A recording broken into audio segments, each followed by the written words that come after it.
ఒకరోజు కార్తీక్ అనే అబ్బాయి వాళ్ళ అమ్మమ్మ ఊరు వస్తాడు. అక్కడ వర్షం పడుతూ ఉంటుంది.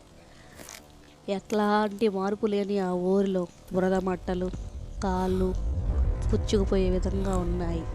అదే వర్షంలో చిన్నగా వాళ్ళ నానమ్మ వాళ్ళ ఇంటికి వెళ్ళి ఆ గదిలో పడుకొని ఉంటాడు. అక్కడ ఏదో సౌండ్ వినిపిస్తూ ఉంటుంది, బోరింగ్ సౌండ్. ఆ టైంలో ఎవరు నీళ్లు కొడుతున్నారో తనకు అర్థం కావటం లేదు. రాత్రి 2:03 కిర్రు కిర్రుమని సౌండ్ వస్తుంది.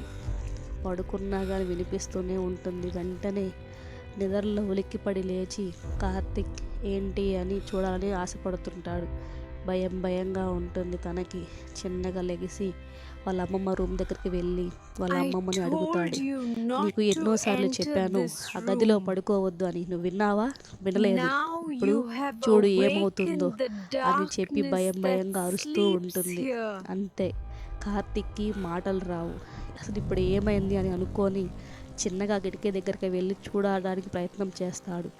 అదే తడువుగా తను చూస్తూ ఉంటాడు. వెంటనే తన కళ్ళు ఒక నిజాన్ని చూసి భయంతో కొనికిపోతూ ఉంటాయి.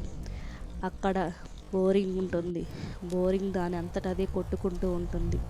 దాని వైపు చూసి పరిగెత్తాలని చూస్తాడు. వెంటనే అక్కడ ఒక ఆడదెయ్యం లేచి గాల్లో ఎగురుకుంటూ వస్తూ ఉంటుంది తన వైపు. తర్వాత తన రూమ్లోకి వచ్చి తాక్కొని చూస్తాడు. కిటికీలోంచి చూస్తూ ఉండగా టక్కనంటే తన కిటికీ వైపు తను ఉన్న గదికెళ్ళి చూస్తుంది. అక్కడ నుంచి గాల్లో ఎగురుకుంటూ ఆ గది వైపు వస్తూ ఉంటుంది. వెంటనే కార్తీక్ భయపడి తలుపులు గట్టిగా మూచి లోపలికి వెళ్ళి తాక్కుంటాడు.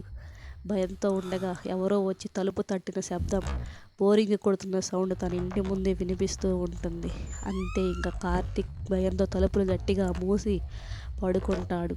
కాసేపటి తర్వాత టైం 2:02. అక్కడ ఒక ఫోన్ వస్తుంది.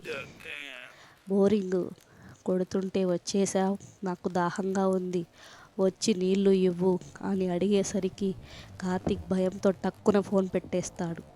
అలాంటి టైంలో ఎలాంటి శబ్దాలు వచ్చినా బయటికి